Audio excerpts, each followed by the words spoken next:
My name is Dorothy McCoy. I live in Greenville, South Carolina. I worked on the Manhattan Project and I helped build the first atom bomb.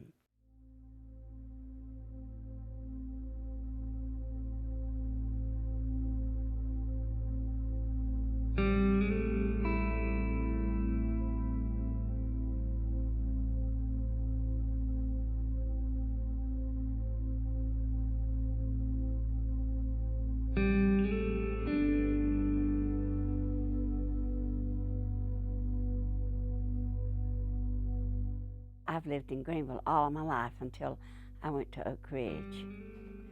Yes, and I went when I was 21 years of age. When my husband decided that when he got out of the Army and he wanted to go to Oak Ridge to work, he was interviewed here in Greenville, South Carolina, and then we moved up to Oak Ridge. When we first went there, we went through 3 security points when we went to work. Things eased up and got better, but you would go to a terminal and get on a work bus. You would catch a bus wherever you lived, go to this big work terminal, and you would catch your work bus there. You would go from your work bus up to where you worked, and then you would get on another shuttle bus to carry you out, and they would carry you to where you checked in to work. And you'd go about, seemed like to me we would ride about 5 miles and on the work bus, and they'd stop, soldiers would get on and check your bus. They would check everybody's badge. There were 2 or 3, they'd get on and they'd look at everybody's badge and face, and then they would get off, and then we'd go on to another one, and then they checked us again before we got on the shuttle bus to go over to the workplace. And oftentimes you didn't ever understand it, but sometimes they'd even have more security.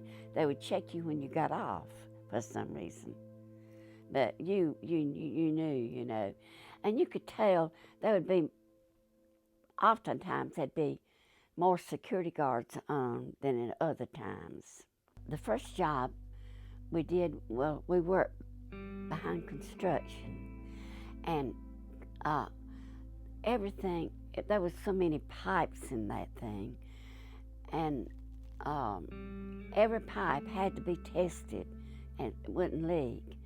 After construction, we went up to another level, and it was all panels and things. It told them how how everything was going through the pipes. Is that what and you had a panel board that you watched and you kept up with, and they taught you how to operate all those panels. I was free to move around. I was lucky. I was in a little room, but it was not in. It was like it had, as well as it had iron up, just to mark off the room part.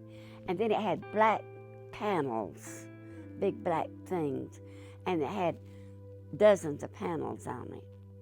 But and you watched your panels. You knew, you had a phone in there, because there was other men out there working. But my supervisor, like I said, had to come on it was such a large thing.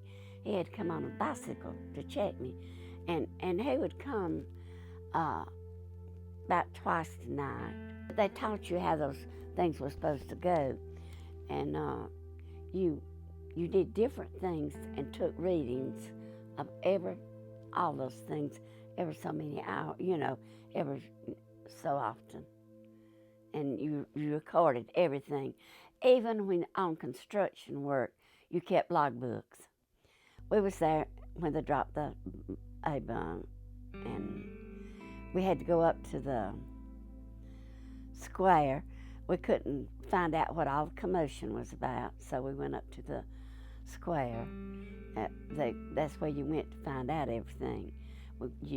They had squares in each community, and we had to go to 2 or 3, and they had put, all the papers had been sold, so they had put papers up on big bulletin boards behind glass where we could see, that the A-bomb had been dropped. I felt that there would be an end to the war, and I was truly glad and happy.